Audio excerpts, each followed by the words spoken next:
नमस्कार दोस्तों, मैं उदय और स्वागत है आप सभी का एक नए एपिसोड में। आज हमारे साथी हैं प्रांजल मिश्रा जी और हम लोकतंत्र में एक लीक तंत्र नीट का जो स्कैम हुआ है उसके बारे में अपनी प्रतिक्रिया देना चाहेंगे। हम कुछ ऐसे पॉइंट्स रखेंगे, उन पॉइंट्स में बात करेंगे। सबसे पहले सबको नमस्कार मेरी तरफ से। सबसे पहले इस धांधली से पहले या स्कैम से पहले हमें ये समझना चाहिए कि परीक्षा एक्चुअली है क्या या इसमें क्या हुआ है ना। तो उसके हिसाब से अगर आप देखो तो नीट परीक्षा जो है वो 720 नंबरों की होती है। 180 प्रश्न रहते हैं बराबर है और हर प्रश्न 4 नंबर का होता है। तो 180 into 4 is 720 और हर गलत जवाब पे आपको -1 नेगेटिव मार्किंग होती है।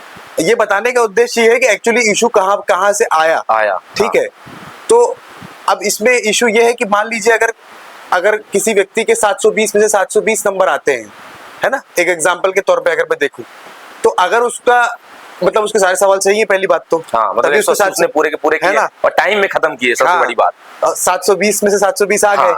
अब मान लो उसका एक सवाल गलत होता है, बराबर है ना, तो एक सवाल या फिर गलत होता है। दो पॉसिबिलिटी, या तो वो एक सवाल छोड़े या तो वो एक सवाल गलत करे।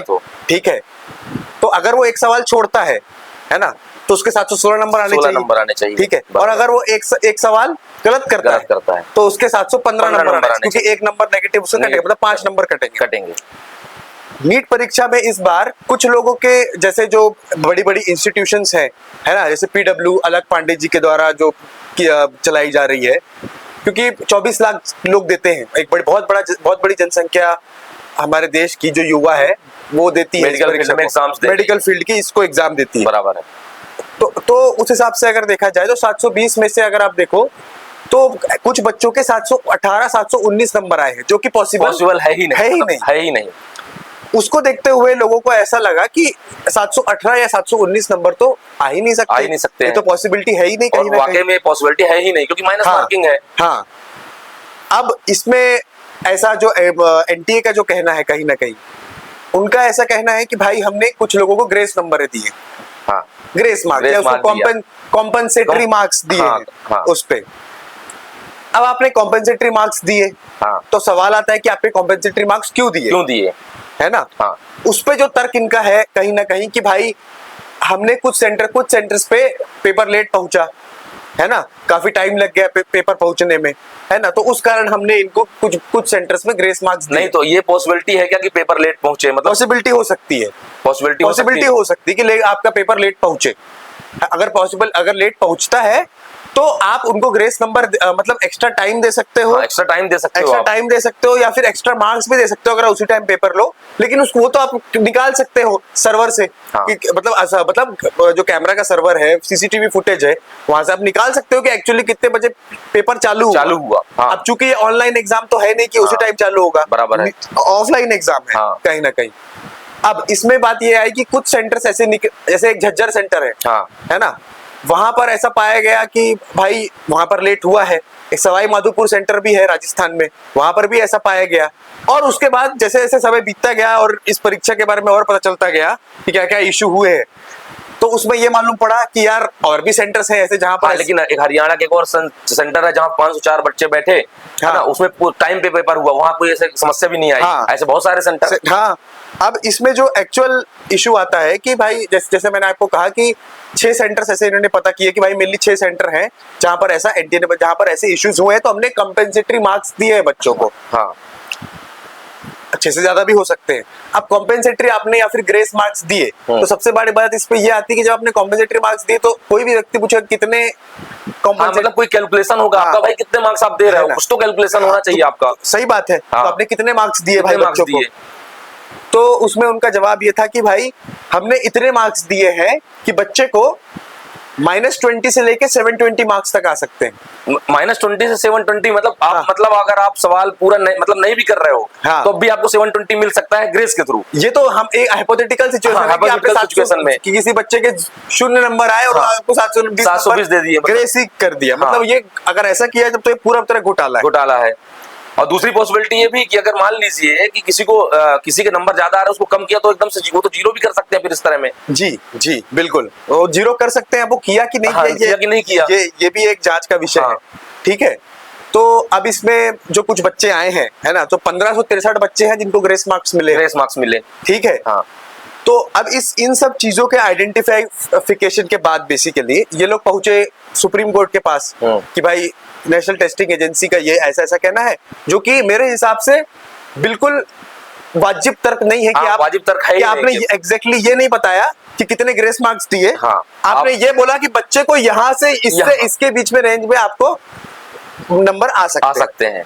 ठीक है, हाँ, मतलब तर्क ये बेहुदा तर्क है ये, मतलब एकदम ईमानदारी से कहा जाए तो इसको, है ना, लगता ही नहीं है। अब इस हिसाब से सुप्रीम कोर्ट से बातचीत चली। इसमें एक और मैटर आता है पेपर लीक का। 5 मई को बिहार में ऑलरेडी एक FIR दर्ज हो गई थी हाँ, कि भाई यहाँ पर पेपर लीक का मामला सामने आया है। गुजरात में भी कुछ लोग पकड़े गए थे। हाँ, वहां पे भी कुछ लोग पकड़े गए, वहां भी पता चला कि पेपर लीक है, तो एनटीए को कहीं ना कहीं जानकारी तो हो गई कि पेपर लीक हो गया। हाँ, अब एनटीए को नहीं भी हुई हो, हाँ, लेकिन कम से कम लोगों के या कम से कम कानून व्यवस्था के सामने तो ये चीज आ गई कि एक कम से कम सेंटर में ऐसी जानकारी आई है कि शायद यहाँ पर पेपर लीक हुआ है। पर होता यह है कि अगर ये चीज बड़े पैमाने पे ना हुई हो या एक ही सेंटर में कुछ ऐसा हुआ हो, तो हो सकता है लोकल मामला उसको वहां पर मैनेज करके या कुछ और उसको क्लैरिफिकेशन करके, या वहां का उन बच्चों का एग्जाम हो सकता है वो फिर से छोटे मोटे उस पर करवा दे या रद्द कर दे उस सेंटर का, उनको कोई और सेंटर दे दे। इस तरीके से वो मैनेज कर सकती है। लेकिन ऐसा भी हुआ कि गुजरात में, उड़ीसा में, कर्नाटक और झारखंड में ऐसे भी हुए हैं जो एक मुख्य आरोपी तुषार भट्ट करके जो पकड़ा गया है ना, मुख्य आरोपी, उसके पास से 2.3 करोड़ के है ना चेक्स बरामद किए गए। उसने कबूला है कि भाई मैंने 10-10 लाख रुपए में ये 16 बच्चों को, झारखंड, उड़ीसा, गुजरात, बिहार, यहाँ के बच्चों को उसने 10-10 लाख में पेपर बेचे भी हैं। तो मतलब कहीं ना कहीं जानकारी तो हो गई, सरकार के उसमें भी आ गया, कानून व्यवस्था के उसमें भी आ गया। बिल्कुल, है ना, कहीं ना कहीं उनको तो एक्शन लेना चाहिए था उस टाइम पे। बिल्कुल। और अब जब सुप्रीम कोर्ट के पास गए तो अब एक बात ये आती है कि आप ग्रेस मार्क्स दे क्यों रहे हो इतने बड़े संस्थान में, एग्जाम में, सॉरी, आप इतनी बड़ी संस्थान हो एनटीए, आप ग्रेस मार्क्स देने का मतलब तर्क क्या है, क्या मतलब है? तो उनका तर्क ये था कि भाई पहले भी दिया गया है, क्लैट करके एग्जाम लॉ का होता है, एंट्रेंस एग्जाम, लॉ का, उसमें उन्होंने दिया गया था, पर वो एग्जाम 50-60 हजार लोग देते हैं, है ना। अब यहाँ पर अगर आप रेशियो देखो कि भाई 24 लाख बच्चे दे रहे हैं, 40 हजार जो है बच्चे सेलेक्ट होंगे सरकारी गवर्नमेंट कॉलेज के लिए, मेडिकल कॉलेजेस के लिए, है ना। इसमें अगर आप ग्रेस मार्क्स देने लगे, किसी को कम ज्यादा हो गया या कुछ ऐसा हुआ, या चलो ठीक है जिसको वाकई जरूरत है आपने दे दिए कहीं ना कहीं, तो उसमें कहीं ना कहीं इशू ये आ सकता है कि भाई जो व्यक्ति वाकई डिजर्विंग है, या जो जिसके नंबर सपोज 660 आए हैं, लेकिन ग्रेस मार्क्स के कारण कोई आगे निकल गया, ठीक है, आप निकल गए आगे, ठीक है, आप जो बच्चे 1563 बच्चे हैं, फिलहाल उनकी यही जो योजना की जा रही है कि भाई उनके लिए अलग से आप एग्जाम करवा दो। अब ये 1563 बच्चे तो आंकड़ा है, अब ऐसे बहुत सारे देश में से और बच्चे निकल के आ रहे हैं कि हमारे यहाँ 1563 जो बच्चे वो है जिन्होंने याचिका दायर की सुप्रीम कोर्ट में। वही चीज। अब बाकी सारे लोगों ने तो दायर नहीं की अभी। अब ये याचिका दायर करना एक्चुअली में क्या है कि देखो 12वीं अभी रिसेंट 12वीं पास आउट करके उतना बच्चा मैच्योर नहीं होता। सही बात है कि डायरेक्ट वो सुप्रीम कोर्ट चला जाए। सही बात, तो मैच्योरिटी नहीं है ना उसमें, मैच्योरिटी लेवल नहीं है कि वो डायरेक्ट चला जाए सुप्रीम कोर्ट में याचिका दायर। सही बात है, सही बात। जो बच्चे जिनको लगा, जिनको सपोर्ट मिला वो गए, तो उसमें आंकड़ा सिर्फ 1563 का है जी, तो सिर्फ 1563 अभी मतलब ज्यादा भी हो सकते हैं, बट आया नहीं मामला, आ नहीं रहे सामने। वही बात है। तो अब उसमें ऐसा है कि मेन चीज ये आती है कि जो ग्रेस मार्क्स की बात है उस पे तो उन्होंने एग्री कर दिया है कम से कम एनटी ने कि हाँ भाई हमने ग्रेस मार्क्स दिए हैं। बात ये आती है कि अब इन ग्रेस मार्क्स वाले जो बच्चे हैं, क्या आप इनके लिए अलग से एग्जाम करवाओगे? आप यही कहोगे ना कि क्योंकि भाई एक सेंटर ऐसा है कि जहां पर 700 में कुछ बच्चे ऐसे जिनको 720 में से 720 नंबर आए हैं, है ना, एक ही सीरीज के बच्चे, झज्जर सेंटर में मेन इशू ये है कि उन बच्चों में अगर आप उनका एप्लीकेशन नंबर देखो तो वो बहुत आसपास के नंबर है ना, आगे पीछे के ही नंबर है लगभग, ठीक है, और उन्हीं के लाइन से 720 में से 720 नंबर आए हैं। हो सकता है, ये भी पॉसिबिलिटी है, अब ये तो हम अपना अनुमान लगा रहे हैं कहीं ना कहीं, ये भी एक पॉसिबिलिटी कि एक रूम में उनको एग्जाम करवा दिया गया हो सारे के सारे बच्चों का, क्योंकि ऑफलाइन एग्जाम है, बिल्कुल पॉसिबिलिटी है ना, तो ये भी चीज हो सकती है। मैं दर्शकों को जरा एक चीज और बताना चाहता हूँ कि जो अभी आपने देखा कि 60 से 70 लोग जो है टॉप कर गए, 720 में 720 ले गए, मैं अगर आपको पिछले कुछ सालों का रिजल्ट बताऊं तो 2023 में 2 बच्चे, 2022 में 3 बच्चे और 2020 में एक बच्चे ने 720 में 720 नंबर पूरे मार्क्स पाए थे, है ना। तो अब अचानक 2024 में 70-80 बच्चे एक साथ आके 720 नंबर पा रहे हैं, ये कहीं ना कहीं हजम नहीं होती ना बात। सही बात है, ये हजम नहीं हो रही बात कहीं ना कहीं। हाँ, और मेन उसी सेंटर को लेके वहां पर इशू क्रिएट किया कि जो अलग पांडे है फिजिक्स वाला ने, देखो क्या होता है, कोचिंग संस्थानों को पता होता है कि हमारे बच्चे कितने काबिल हैं, क्योंकि वो साल भर 2 साल आपका टेस्ट लेते हैं। हाँ। उनको पता होता है कि ये लड़का इतने नंबर पा रहा है, तो वो उस हिसाब से पेपर बनाते हैं अपनी इंस्टीट्यूशन में या कोचिंग संस्थानों में कि भाई इसके इतने में से इतने, जैसे प्लस माइनस 10 थोड़ा बहुत ऊपर नीचे होगा। हाँ। ऐसा नहीं है कोई 400 पाए और बच्चा 700 पा जाएगा, बराबर, ठीक है। हाँ। तो अब उस हिसाब से फिजिक्स वाला के जो ओनर है अलग पांडे जी ने, उनका इंटरव्यू भी मैंने थोड़ा बहुत देखा। जो उनकी जो एनालिसिस थी, उनके संस्थान का एक बच्चा कहीं ना कहीं जो पढ़ता था और झज्जर सेंटर में उसके 720 नंबर आए हैं, उन्होंने उसको वेरीफाई किया कि भाई ये जो व्यक्ति 720 नंबर वाला आया है ना, इसके एक्चुअली ओवरऑल परफॉर्मेंस इसका साल भर पिछले 2 साल कैसा रहा है। तो उनका ऐसा कहना है कि अगर उसका एवरेज निकाले पूरे साल उसके ऐसी 590, 600, 630, 650 एवरेज उसका ऐसा है कि 650 से 660 आ रहा है। हाँ।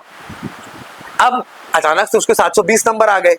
हाँ, वो भी टॉप लिस्ट में नंबर 720 में 720 पूरे ही आ गए। तो उसको बुलाया गया, उन्होंने पूछा उससे कि भाई तुम्हारे साल भर इतने नंबर आ रहे थे, हाँ। तो तुम्हारे कैसे इतने नंबर, मतलब कैसे हाँ, मतलब ज्यादा नंबर बढ़ गए? क्या अलग से किया भाई तुमने, तो तुम सच बता दो। तो उसने ये चीज साफ साफ कही है कि भाई मेरे 660 नंबर आ रहे थे, है ना, जो बच्चे की बात बता रहा हूँ मैं, मेरे 660 नंबर आ रहे थे, मुझे नहीं पता सर कैसे 720 हो गए। तो ये अपने आप में कहीं ना कहीं ये आपको बयान करता है कि भाई कहीं ना कहीं आपने कुछ ना कुछ तो ऐसा, या तो ग्रेस मार्क्स के नाम पे कोई धांधली की है आपने, है ना। जो वाकई डिजर्विंग बच्चे नहीं है उनको भी आपने ग्रेस मार्क्स दिए हैं, और कितने दिए हैं वो भी आप क्लैरिफाई नहीं कर रहे हो। हाँ, वो आप क्लैरिफाई ही नहीं कर रहे हो कि कितने दिए हमने। हाँ, ये क्लैरिफाई कर ही नहीं रहे हो आप। बिल्कुल। तो वहां एक संशय पैदा होता है कि भाई एक्चुअली क्या इस चीज का मतलब इसका निवारण क्या, या क्या इतनी बड़ी आप टेस्टिंग एजेंसी हो, आपने कैसे मैनेज किया इसको? कहीं ना कहीं आपके मैनेजमेंट पे सवाल उठता है सबसे पहली बात कि आपने इसको मैनेज कैसे किया। दूसरी बात, अब अगर सेकंड पोजीशन पे आए इसमें कि भाई अब जो बच्चे सेलेक्ट होंगे, आपको अब तुम ये कह दो कि भाई 1563 बच्चे जो हैं उनका आप दूसरा पेपर करवा दो, ठीक है। तो या फिर तो ठीक है, उनका आप पेपर करवा दोगे, तो बहुत सारे बच्चे कुछ ऐसे भी होंगे जो हम कहेंगे हमारे कम नंबर है, हमको भी दूसरा रिटेस्ट चाहिए। हाँ, बिल्कुल चाहिए, सही बात है ना, उनका भी कहना जायज है। दूसरी बात यहाँ पर यह आती है कि आप सबका कह दो कि सबका रिटेस्ट करवा दो, तो जिसके अच्छे नंबर आए होंगे वो कहेगा मैं फिर से एग्जाम क्यों, तो जो साल भर मेहनत किया है। हाँ, बिल्कुल सही बात है ना। तो ये विरोधाभास हो रहा है यहाँ पर कि भाई इस पे कैसे डिसीजन लिया जाए। हाँ। तो यहाँ पर भी एक संदेह पैदा होता है कि भाई अब आप इसके बाद क्या करोगे? काउंसलिंग में जाओगे, किन जो बच्चे काउंसलिंग में जो आए, हाँ। किन की काउंसलिंग करवाओगे आप? अगर आप सिर्फ वो 1563 बच्चों के एग्जाम लोगे, हालांकि अगर मैं अपने एक्सपीरियंस से बताऊं, या तुम उदय भाई आपने भी दिया होगा कोई एंट्रेंस एग्जाम, तो जैसे जेई होता है, JEE advance, IIT JEE advance वगैरह या मेंस होता है, उसमें एक फैक्टर होता है नॉर्मलाइजेशन होता है, बराबर है। तो आप ये कर सकते हो, ये मतलब एक सोल्यूशन हो सकता है। सोल्यूशन ये हो सकता है कि भाई टफेस्ट लेवल है, आज के दिन का पेपर टफेस्ट लेवल में है, अगले दिन का पेपर थोड़ा सा इजी वे में है, तो आप नॉर्मलाइजेशन करने के लिए तो 1563 बच्चों का पेपर करवाओ अलग से, और उसको नॉर्मलाइज करवा दो उसके टफनेस के आधार पे आप नॉर्मलाइज करवा। ये चीजें होती और ये सही भी है एक तरीके से कहा जाए तो। हाँ, तो ये सही भी है, और लेकिन इसका जो बेसिकली जो इसका जो आदेश आना चाहिए कि ये किस तरीके से होगा, क्योंकि मामला अब सुप्रीम कोर्ट में हाँ। है ना, एपेक्स कोर्ट में, तो वहां पर जब तक वो उस चीज को वो नहीं कहेंगे कि हाँ भाई इस पे हमको इस तरीके से आगे बढ़ना चाहिए, तब तक कोई डिसीजन नहीं आ पाएगा। और कहीं ना कहीं बहुत सारे ऐसा भी नहीं है, कम से कम 24 लाख बच्चों का सवाल। हाँ, 24 लाख बच्चों का सवाल है ना। अब उसमें भी आप ये भी देखो कि 40,000 ही सीट है। हाँ, 40,000 सीट है, बराबर है ना। तो 23,60,000 बच्चे, उसमें बहुत सारे ऐसे होंगे कि भाई जो बच्चे कहीं ऐसे होंगे जो वाकई डिजर्विंग होंगे, लेकिन धांधली के कारण वो लोग वो अपना मेडिकल कॉलेज नहीं ले पाएंगे। मुझे ऐसा लगता है इसमें एनटीए को पूरी जिम्मेदारी लेनी चाहिए, बहुत स्पष्ट तरीके से। लेकिन एनटीए का जो तर्क वितर्क है वो समझ में नहीं आ रहा है कि एनटीए ऐसे लग रहा है शायद बचने की कोशिश कर रहा है। बिल्कुल। और क्या है 12वीं एग्जामों में खास करके दिक्कतें होती है कि सबसे बात, कोई भी फैमिली जो होती है ना, सुप्रीम कोर्ट तक जाने में उसको अभी तक समय लग जाए। अभी हमें पता नहीं है एक्चुअली कितने परिवार या कितने बच्चे अफेक्टेड है इससे। है ना, क्योंकि अभी मुश्किल से अभी एग्जैक्ट डेटा अपने पास नहीं, मतलब नहीं है किसी के पास। अभी 2 हफ्ते का समय गया, क्योंकि अभी बहुत कम लोग गए हैं। 2 हफ्ते का समय मतलब क्या बोलते 2 हफ्ते का समय हुआ है, बराबर हो है। सकता है कुछ परिवार ऐसे भी हो जो कुछ समय बाद फिर और इसमें ऐड हो जाएं सुप्रीम कोर्ट, जो मुझे लगता है धीरे धीरे ऐड हो ही रहे होंगे जुड़ रहे होंगे कहीं ना कहीं, तो उनकी भी आवाजें आपको सुननी है। और अगर ये नंबर बढ़ता गया तो कोई सुप्रीम कोर्ट बिल्कुल कोई कठिन निर्णय लेना पड़ेगा, बिल्कुल लेना है पड़ेगा ना। जांच एजेंसी मतलब कोई जांच बैठानी पड़ेगी, कमेटी बैठानी पड़ेगी, और उसके बाद एनटीए के खिलाफ भी कुछ ऐसे एक्शन लेने पड़ेंगे कि आपने क्या स्टेप्स लिए कहीं ना कहीं, हाँ। पूरे प्रोसेस में आपने क्या क्या किया। स्टेप लिया। बिल्कुल। ग्रेस मार्क्स के ऊपर भी क्वेश्चन उठेंगे कि भाई आपने ग्रेस मार्क्स किस आधार पे अलॉट किए और कितना आधार पे, चलो आप ऐसा कह रहे हो, उसका प्रूफ क्या है, प्रूफ भी तो आपको देखना पड़ेगा, प्रूफ देना पड़ेगा। हाँ, और कितने नंबर आपने दिए, पहली बात वो भी देखना आपको पड़ेगा कहीं ना कहीं। वो नंबर तो आप पता लगा लो कि आपने किसको कितना दिया, हाँ। लेकिन कितने बच्चों को दिया और किस आधार पे दिया, ये तो चीज देखना पड़ेगा। इसमें एक और चीज है कि भाई 12वीं क्लास का बच्चा जो होता है वो इतना परिपक्व नहीं होता कि बड़ी बड़ी संस्थानों में, जैसे आप यूपीएससी में देख लो, यूपीएससी का बच्चा, लड़का जो है, अगर जो मान लो 3-4 साल से तैयारी कर रहा है, 5 साल से तैयारी 6 साल से तैयारी कर रहा है, जो 25-26 साल 27 साल का लड़का है, वो बच्चा तुरंत सड़क पे उतर आएगा। बिल्कुल उतर आएगा, वो तो बिल्कुल उतर आएगा, तो बिल्कुल सड़क पे उतर आएगा, बिल्कुल उतर आएगा। 12वीं क्लास का बच्चा परिपक्व है ही नहीं, ज्यादा उसको कानून के बारे में या फिर इन छोटी छोटी चीजों के बारे में ज्ञान नहीं होता है ना। वो बेचारा अपनी पढ़ाई लिखाई में मग्न होता है, उसको ऐसा रहता है कि ठीक है मुझे अच्छा कॉलेज मिल जाए, इसी तरीके से।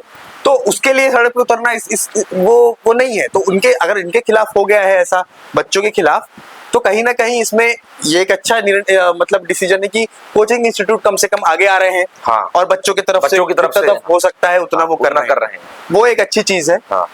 पर इसमें सीधी बात यह है, एनटीए के ऑफिशियल्स की जवाबदारी बनती है उनको अपने तरफ से बिल्कुल बताना चाहिए। और मुझे ऐसा लगता है कि बिल्कुल जिम्मेदारी से कि आप ये देखो कि आपका बच्चा होता तो आप क्या नहीं खड़े होते अपने बच्चे बिल्कुल के लिए, खड़े होते, है ना। तो आपको बिल्कुल जवाबदेही से कि बेटा बच्चों हमसे ये गलती हुई है, हम इस पे पूरी जांच करेंगे, क्या हो सकता है, क्या करना चाहिए, हमें किस तरीके से एक्शन लेना चाहिए, क्या आगे इसमें सुधार हो सकता है। हाँ भाई, आगे भी तो पेपर कराना है, बिल्कुल आगे भी पेपर कराना है। अभी तो फैसला क्योंकि सुप्रीम कोर्ट में है, तो अभी तो ऐसा नहीं किया गया कि भाई एनटीए को रद्द कर दिया गया, या एनटीए पेपर नहीं कराएगा, ऐसा तो अभी कुछ नहीं आया। पर आपको आगे चल के स्टेप तो लेने पड़ेंगे, बिल्कुल, है ना।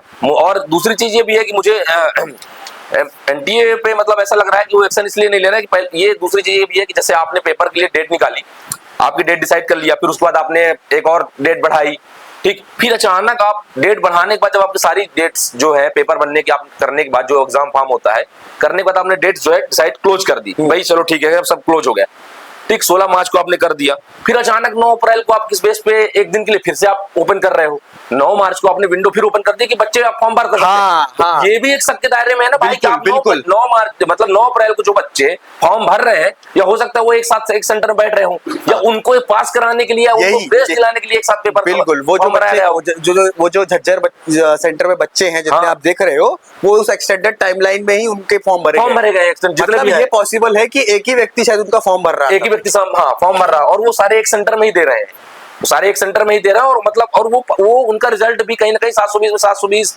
एक सीरीज में आ रहे हैं। तो मतलब ये भी एक बड़ा मुद्दा हो गया ना, मतलब कि भाई आप ये अलग से पेपर मतलब टाइमलाइन आपका खत्म हो गया, फिर अचानक से टाइमलाइन क्यों निकाल रहे हो आप।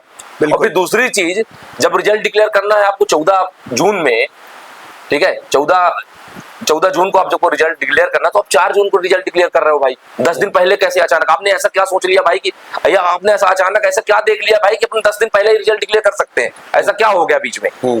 तो 4 जून को ही रिजल्ट डिक्लेयर कर दिया गया। अब भाई 4 जून को सबको पता है इलेक्शन है, मतलब आप कहीं ना कहीं बात छुपाने की, मतलब आपको पता चल गया है कहीं ना कहीं, ये भी एक तर्क, मतलब ये भी एक आशंका उन पे जताई जा रही है, बिल्कुल जताई जा रही है। और भाई ये कहीं ना कहीं बात ये हो गई कि आपको भी कहीं ना कहीं अंदाजा हो गया कि भाई पेपर लीक हो चुका है, गलती हमारी है, आप भले एक्सेप्ट नहीं कर रहे हो, वो बात अलग है, आप डिनाई कर रहे हो, एक्सेप्ट नहीं कर रहे हो, लेकिन आपको अंदाजा तो हो गया भाई कुछ तो हो गया है, ठीक है। तो आप 4 तारीख को डेट को है पेपर का रिजल्ट डिक्लेयर कर रहे हो, तो मतलब ये हो गया कि भाई चुनाव है, सब पार्टी इलेक्शन करेंगे तो हमारा मैटर दब जाएगा। बिल्कुल। लेकिन वो मैटर दबा नहीं। अच्छा हुआ कि जो इंस्टीट्यूट के लोग हो गए और जो स्टूडेंट्स थे, ठीक है, जो कम से कम आगे आए और मामला जाके सुप्रीम कोर्ट तक पहुंचा, ये बहुत अच्छी बात थी। वरना मुझे ऐसा लगता है, मेरा ऐसा मानना है कि अगर ये इंस्टीट्यूट्स के लोग या स्टूडेंट्स अगर थोड़ा बहुत अगर कमजोर कर देते, कमजोर कड़ी में आ जाते, या वो लोग नहीं करते ये सब चीजें, तो मुझे ऐसा लगता है कि वो डिक्लेयर हो जाता रिजल्ट, सारी चीजें हो जाती, किसी प्रकार की कोई आशंका ही नहीं रह जाती, ना ही किसी को कोई जवाब देना पड़ता, बिल्कुल,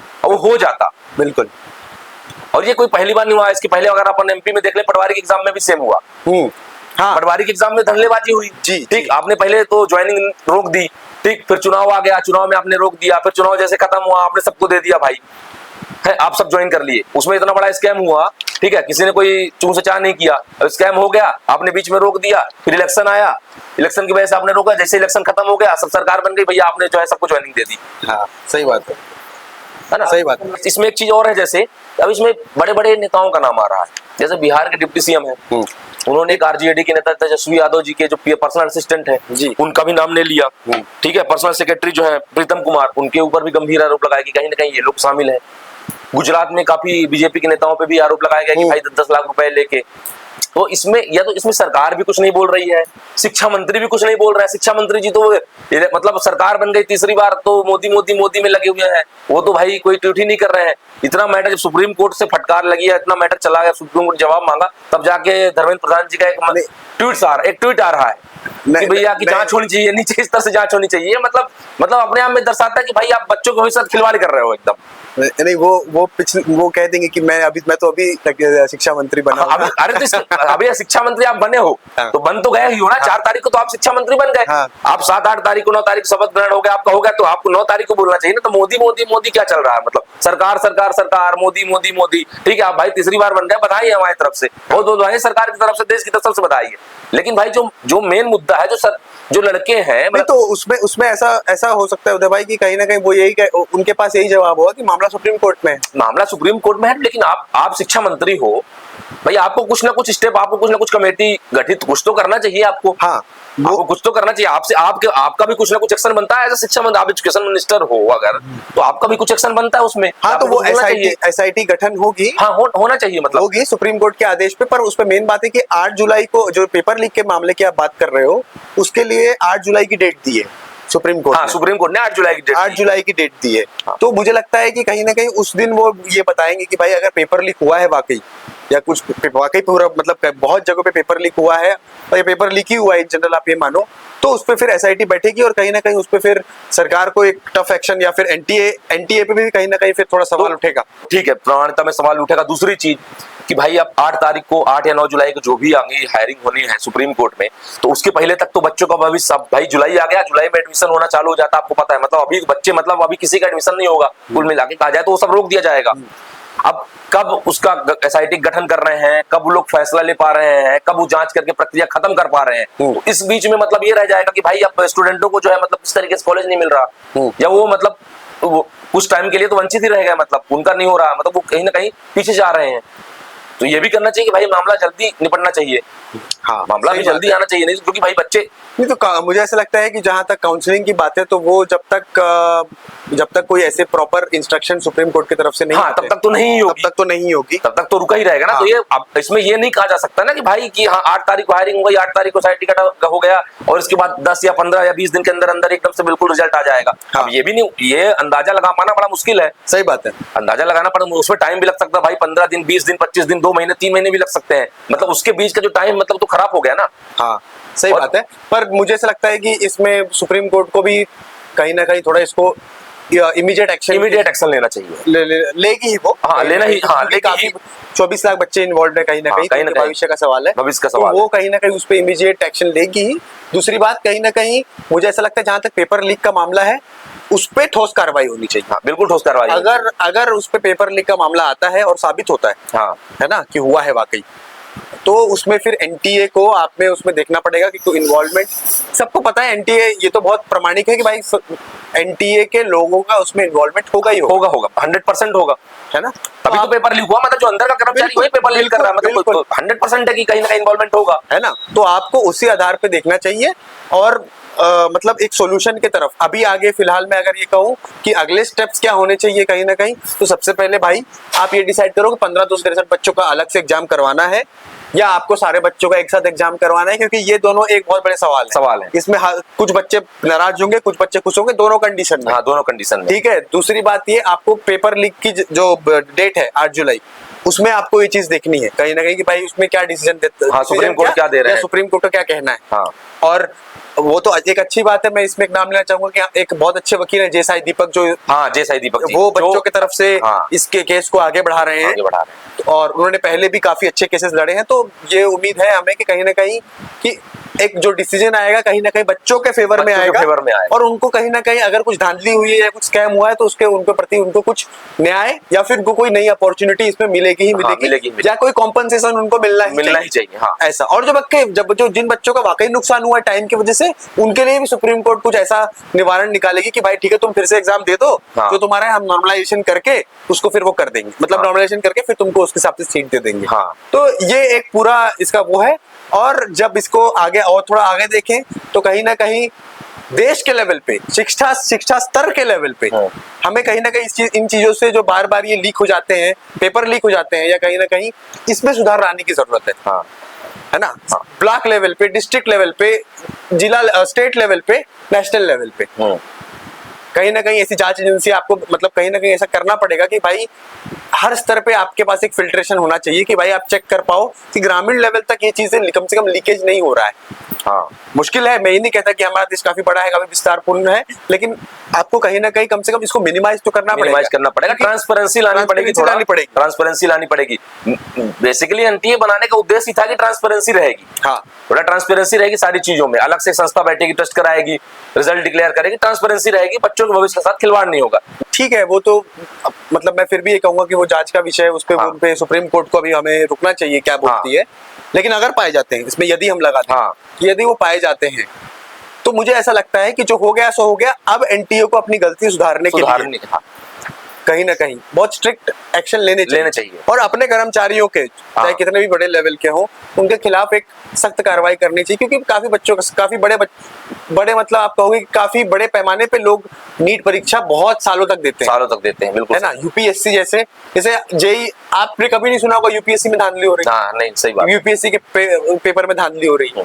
क्योंकि उसको कॉन्स्टिट्यूशनल बैकिंग है यूपीएससी को, है ना, संविधान के लेवल पे बैकिंग है उसको, है ना। एनटीए एक टेस्टिंग एजेंसी है, उसमें आप धांधली हुई तो आपको सीधी बात है, या तो आपको इतनी कठोर एजेंसी बनानी पड़ेगी कि जो कहीं ना कहीं एक ब्यूरोक्रेटिक लेवल पे बहुत स्ट्रांग हो, है ना। और दूसरी बात, उसमें कौन है, उसमें कोई बहुत ज्यादा ब्यूरोक्रेट्स नहीं बैठे हैं, आईआईटीज के कुछ चेयरमैन हैं, कुछ आईआईटीज के लोग हैं जो मिलजुल के वहां पर काम करते हैं। तो आपको ऐसे कोई स्ट्रांग वहां पर, मतलब पावरफुल भी नहीं कहूंगा, पर उसमें स्ट्रांग ऐसे डिसीजन वाइज व्यक्ति चाहिए, डिसीजन लेने वाले, जो बहुत ट्रांसपेरेंसी डिसीजन। और ये स्पेसिफिकली इन आने वाले समय में, क्योंकि आप पे बहुत सवाल उठे हैं और आप पे आगे सवाल उठेंगे अगर आप ऐसे ही थोड़ा सा भी ऐसा रहेगा तो आगे आपके ऊपर सवाल उठेंगे ही। बिल्कुल। तो मेरा तो यही मानना है, मेरे ख्याल से आपका भी यही मानना है कि इसमें एनटीए को पूरी जिम्मेदारी लेनी चाहिए, है ना। और आगे चल के इनको संस्था रद्द करने की जहां तक बात है, वो देखिए सरकार या सुप्रीम कोर्ट का विषय है, वो जो कहेगी वैसा ही होगा, वो कानून व्यवस्था के ऊपर है। लेकिन सीधी बात है, चाहे माने चाहे ना माने एनटीए, सुप्रीम कोर्ट कहीं ना कहीं अगर गलत होंगी तो वो तो बता ही देगा। दूसरी चीज मैं एक और चीज कह रहा था कि जैसे ये सब चीजों के बीच में कहीं ना कहीं बच्चों में प्रेशर भी पड़ता है। अगर आप पुराना डेटा उठा के अगर आप देखें ये 4-5 सालों का, तो इसमें बच्चों ने सुसाइड भी बहुत सारे किए हैं। अगर हम पिछले 4-5 सालों की अगर बात देखें तो कम से कम लाख बच्चे हैं जो सुसाइड कर चुके हैं। जैसे पिछले साल का आंकड़ा अगर हम देखें 2022 का, 2023 में 13,049 बच्चे, 2022 में 13,089 बच्चे, उसके पहले भी 11,000 12,000 ऐसे करके लाखों का आंकड़ा है। ये भी कहीं ना कहीं, ये भी एक सरकार के लिए कंसर्न होना चाहिए। भाई देखो, मौत जिम्मेदार कौन होगा, मतलब अब जिम्मेदारी कौन ले रहा है? यहाँ आदमी अगर यहाँ पे सीधा मैं अगर कानून व्यवस्था के ऊपर बात करूँ, अगर कोई आदमी किसी आदमी को मार देता है, उसके ऊपर धारा लग जाती है, तो उसको जिम्मेदार ठहरा दिया जाता है। यहाँ जो लाख बच्चे खत्म हो गए, जो सुसाइड कर लिए, इसका जिम्मेदार कौन रहेगा? सही बात। ये इसमें जिम्मेदारी कौन लेगा? मतलब इसकी कौन जिम्मेदारी लेगा भाई कि अब बच्चे जो है सुसाइड कर रहे हैं, इसकी जिम्मेदारी कौन लेगा? सही बात।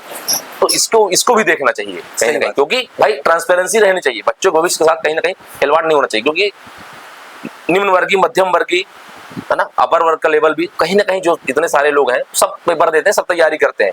अब भाई जिसके पास पैसा है वो तो आप ठीक है, आप कोचिंग कर लिया, पैसे लेके खरीद लिया, पेपर कर दिया, ठीक है, आप आज पकड़ ले, आज इतना बड़ा मुद्दा बन गया तो आज पकड़ में आ गए आप, ठीक है। जो मध्यम वर्गीय निम्न वर्गीय का परिवार का व्यक्ति है, जो बच्चा है, स्टूडेंट है, वो तैयारी कर रहा है, उसके पास इतना पैसा नहीं है ना भाई कि एक बार तैयारी कर लिया फिर दूसरी बार भी तैयारी करे, ठीक है। उसके माँ बाप इतना नहीं झेल पाएंगे, और बच्चा इनकेस अगर नहीं होता है तो अगर सुसाइड कर लेता है तो महतारी बाप नहीं झेल पाएंगे उसका। सही बात, सही बात है, मौत को तो नहीं झेल पाएगा, महतारी बाप किसको दोष देंगे भाई? सही बात। मेरा बच्चा मर गया तो अब दोषी होगा कौन इसमें? सही बात। जिम्मेदार किसको ठहराया जाए? तो कहीं ना कहीं ये सब चीजों को ध्यान में रखते हुए जो है कठोर कदम उठाने चाहिए, और हमें हालांकि हमें जो है अभी सुप्रीम कोर्ट के फैसले का इंतजार करना चाहिए, उसके बाद जो भी फैसला आता है उसमें कहीं ना कहीं एक्शन होना चाहिए। और इसके अलावा थोड़ा सा एजुकेशन मॉडल पे भी काम करना चाहिए। हाँ, एजुकेशन मॉडल पे काम करना चाहिए। मुझे ऐसा लगता है कि बहुत पुराना ऐसा सिस्टम चल रहा है ना, वही सब चला आ रहा, वही पेपर लीक होना, ठीक है, कॉलेज बना देना, बिल्डिंग में कॉलेज बना देना, 4-4, 500 कॉलेज दो गली में निकले हुए हैं, ठीक है, कोई भी बनाया जा रहा है, कॉलेज बनाया जा रहा है, कोई भी डिग्री दिया जा रहा है, कुछ भी हो रहा है ना। तो ये सब चीजें नहीं होनी चाहिए, कॉलेज व्यवस्था एकदम सुदृढ़ होनी चाहिए। तो भविष्य का सवाल है। आप युवा की बात कर रहे हो भैया, युवा नौकरी, बेरोजगारी तो मिलेगी कैसे भाई? नौकरी मिलेगी कैसे? सही बात। हाँ, अगर इस तरह की धांधलेबाजी चलती रहेगी तो नौकरी करेगा कैसे युवा? सही बात, सही बात। ये थोड़ा ये सब चीजों को विचार में रखते हुए सरकार को भी थोड़ा सा देखना चाहिए। शिक्षा के मॉडल को, शिक्षा के स्तर को थोड़ा सा सुधार करना बहुत जरूरी है, सुधार में भी लाना चाहिए। उसके बारे में हम एक और वीडियो कभी एजुकेशन एजुकेशन के मॉडल के बारे में भी हम कभी डिस्कस कर सकते हैं। दर्शकों को एक बार हम इस एजुकेशन के बारे में भी थोड़ा सा, इसके बारे मॉडल के बारे में भी एक बार कि आगे क्या क्या कर सकते हैं, या कुछ सरकार क्या चेंज कर सकती है, टेक्नोलॉजी का रोल, हाँ टेक्नोलॉजी का इसमें और अच्छा क्या हो सकता है, वही चीज। तो इन शॉर्ट अगर हम इस बारे में डिस्कस करें या इस बारे में समराइज किया जाए इस चीज को, तो सबसे पहली बात तो मेन पेपर लीक का जो मामला है नीट 2024 का, तो उसमें सबसे पहले अभी तो मामला पेंडिंग है सुप्रीम कोर्ट में। 8 जुलाई को उसका निर्णय हियरिंग है सुप्रीम कोर्ट में। और उसके अलावा जो अगर आप कहो ग्रेस मार्क्स या कॉम्पनसेटरी मार्क्स जो दिए गए हैं, उसके लिए एनटीए ने अप्रूवल तो मतलब उन्होंने मान तो लिया है कि यार हमने ग्रेस मार्क्स दिए हैं, किस आधार पे दिए हैं या वो भी उनका कहना है, पर वो उसके बारे में प्रूफ हमारे पास अभी कुछ ऐसा है नहीं। दूसरी बात, उसमें जो इतने बच्चे हैं, जितने नंबर आए हैं उनको, वो भी बहुत कंसर्न वाले हैं कि भाई कितने ने 718 नंबर, 719 नंबर आ ही नहीं सकते किसी के। 720 तो चलो ठीक है, 720 में 720 बहुत कम लोग को आएंगे। हाँ, बहुत कम लोग को आएंगे, जब वही बात है। तो उस हिसाब से अब इसमें यही चीज आती है कि आप बच्चों के भविष्य के हिसाब से ये देखो कि जो 1563 बच्चे हैं और जो बाकी बच्चे हैं, उन दोनों की बेहतरी के लिए सबसे बेस्ट डिसीजन क्या होगा, एनटीए क्या करेगा उसके लिए, कैसे सुधार करेगा अपने सिस्टम में। और तीसरी बात, जो पेपर लीक का मामला है उसमें एनटीए के खिलाफ क्या स्ट्रिक्ट एक्शन लेना चाहिए। और दर्शकों को मैं बहुत धन्यवाद देना चाहता हूँ, और दर्शकों से अपना कहना चाहता हूँ कि अगर उनको वीडियो पसंद आया हो, कंटेंट पसंद आया हो, तो वो लाइक, सब्सक्राइब और शेयर जरूर करें। नमस्कार।